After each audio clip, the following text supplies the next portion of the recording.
Anchoring करते हैं तो सबके अंदर कुछ ना कुछ क्वालिटी होती है। बाकी जितने भी टीचर्स आपके वहाँ हैं ऑल आर वेल क्वालिफाइड, वो आपको सारी चीज़ें बताते हैं, मैं कुछ नया नहीं बताऊंगा। लेकिन बात सिर्फ ये है कि हम लोगों के जीवन में कुछ ऐसी घटनाएं घटती हैं, कुछ ऐसे अनुभव होते हैं जिनसे हमको लगता है कि हम इसको शेयर करें। और टीचर शेयर किसके सामने करता है? बच्चों के सामने करता है और अपने साथियों के सामने करता है। हम कई बार अपने जो है वहाँ जो टीचर्स हैं उनसे इतनी सारी चीज़ें सीखते हैं, अपने सीनियर से कई सारी चीज़ें सीखते हैं। बच्चों से तो मैंने इतना सीखा है, मैं ये भी कहता हूँ कि आज जो कुछ मैं हूँ, जहाँ पर भी हूँ, मैं अपने बच्चों के जैसा हूँ। उनका जो है, उनकी दुआ, उनका ये अपनत्व कि सर ने हमें पढ़ाया है और आज हम सक्सेस हैं, तो ये मेरे लिए बड़ी बात होती है कि कहीं पर भी अगर कोई कह दे कि सर आपका पढ़ाया हुआ स्टूडेंट हो, चाहे वो किसी भी पोस्ट हो, तो पोस्ट छोटी बड़ी नहीं होती है। बस सिर्फ क्या है कि हम उसको पाने के लिए कितनी मेहनत करते हैं। ये करियर काउंसलिंग की जो जरूरत हमको पड़ रही है आज, इसलिए पड़ रही है, हमारे बच्चे सब इंटेलिजेंट हैं, सब उनको आता है। लेकिन होता क्या है ना कि सही बात है, रास्ता मुझे सब कुछ पता है, लेकिन सिर्फ टॉर्च दिखाने की आवश्यकता है।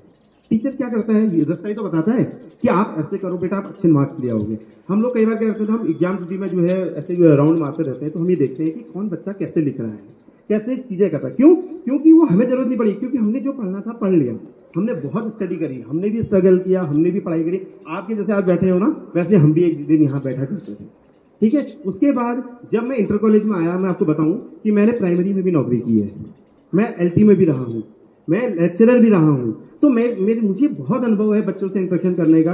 एक बार का वाक्य है, मैं आपको बताता हूँ। जब भी क्या होता था, जैसे टीचर्स कम होते थे ना, तो कहते थे सर आप ऐसा करिए ना, 9th में चले जाइए, आप 12th में चले जाइए। तो मैं उनसे कहता था मुझे कक्षा 6 में भेजना, मुझे 6-7 वाले बच्चों के साथ भेज देना, मैं वहाँ पढ़ा लूंगा। क्यों कहता था? क्योंकि कुछ ऐसी चीजें होती हैं बच्चों के अंदर, इनोसेंट पना। देखिए शैतान कौन नहीं था, हम भी थे, ठीक है, सब शैतानी करते हैं। लेकिन होता क्या है कि जब हम उनसे इंटरेक्शन करते हैं तो कई चीजें निकल के आती हैं, बच्चे अपनी जिज्ञासाओं को शांत करते हैं। और हम किसी बच्चे को डांट के नहीं पढ़ा सकते। हमको अगर, ठीक है, उसकी भी आवश्यकता पड़ती है, अगर हमको डिसिप्लिन मेंटेन करना है तो हम अपने बच्चों से भी तो कहता हूँ, मैं अपने बच्चे से कहता हूँ बेटा चुप जा, नहीं तो पिट जाएगा, कहते हैं ना।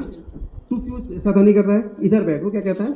पापा आप मुझे मारोगे, मैं मारूंगा आपको, गुस्सा कहता है। क्यों? क्योंकि वो छोटा है, क्योंकि वो अभी ये नहीं जानता है कि मैं इसको ऐसा कह रहा हूँ। लेकिन क्या होता है कि धीरे धीरे जैसे वो बड़ा होता है ना, तो अगर हम उसको इस हैबिट को नहीं रोकते हैं तो वो उसकी हैबिट में आ जाता है। कई बार हमने देखा कि फिर सोसाइटी में जो है वो चीज़ें फिर रिपीट करने लगता है।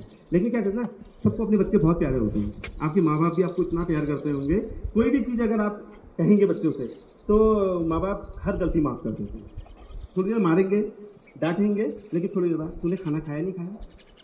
और कई बार क्या होता है ना, हम भी गुस्सा हो जाते हैं, मम्मी तुमने मुझसे ऐसा कह दिया, पापा को। लेकिन क्या है ना, हम कहते हैं कि पहली जो पाठशाला है वो घर ही होती है।